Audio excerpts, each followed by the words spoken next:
Ang programang ito ay rated SPG. Striktong patnubay at gabay ng magulang ang kailangan. Maaaring may masiselang tema, lengguwahe, karahasan, sexual, horror o droga na hindi angkop sa... Yeah.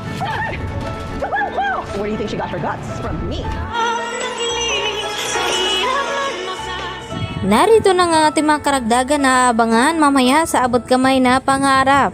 Dahil sa ginawa dito ni Moira na sinabotahin niya itong lunch date dito nila Lynette at Annalyn at Giselle at Justin, ay tila hindi na nga mapakali itong si Justin dahil sa ginawa nito ni Moira, at siguradong mapapahiya ito sa ganti na gagawin dito ni Justin sa kanya.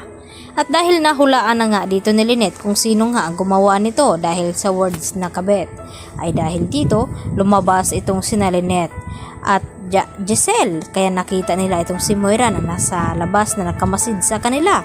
At dito nga na may dalang padalim itong si Justin at itinutok dito kay Moira, at dito naman nilapitan itong kanyang kotse at ang gulong ang tinira dito ni Justin.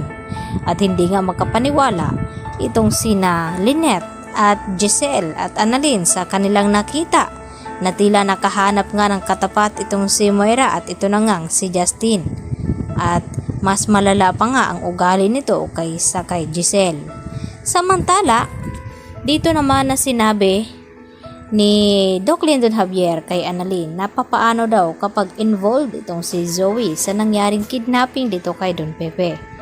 At naniniwala itong si Annalyn na kahit ano daw gawin ni Moira na paninira sa kanila ni Zoe, ay hindi na daw sila magkakasira dito ni Annalyn dahil sa tingin ni Annalyn na tumitibay na nga ang kanilang samahan bilang magkapatid. Sa akala ni Annalyn na totoong kapatid talaga niya itong si Zoe. Subalit sinabi nga dito ni Doc Lyndon na papaano kapag napabilang itong si Zoe sa krimen na ginawa ni Moira, ano ang kanyang gagawin. At hindi naman makaimik itong si Annalyn dahil sa sinabi ni Doc Lyndon Javier. Samantala, gulat na gulat naman itong si Zoe nang dalawin sana itong kanyang lolo Pepe. At hinarangan nga siya dito ni Doc RJ at sinabi na pati itong si Zoe ay hindi na rin makakalapit dito sa kanyang lolo. Dahil naniniwala itong si RJ na baka kasabwat itong si Zoe ni Moira na pumasok roon sa loob. Kaya nagawang muntik-muntika na mapahamak itong ama ni RJ na si Don Pepe. At dahil dito sinubukan naman ni Zoe na magpaliwanag sa kanyang ama na wala nga daw siyang kinalaman sa ginawa ni Moira dahil pinaalis niya nga ito. Subalit ay wala nga tiwala sa kanya ngayon itong si RJ.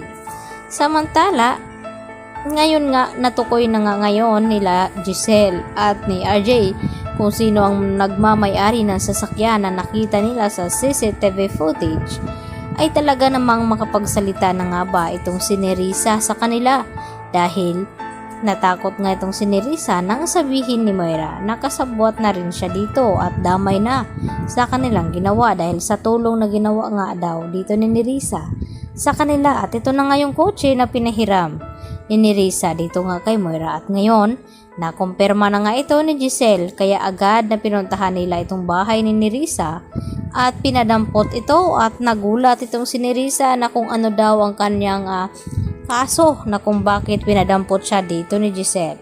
At dito naman na sinabi ni Giselle na sa presinto na nga magpaliwanag itong si Moira dahil sa kanyang kotse na nakita doon sa hideout ni Balahadja at ito ang ginamit sa pagkidnap kay Don Pepe, at agad naman na dumipinsa itong si Nerissa. Yan ang ating pakatutukan sa abot kamay na pangarap. Yan lang po at maraming salamat.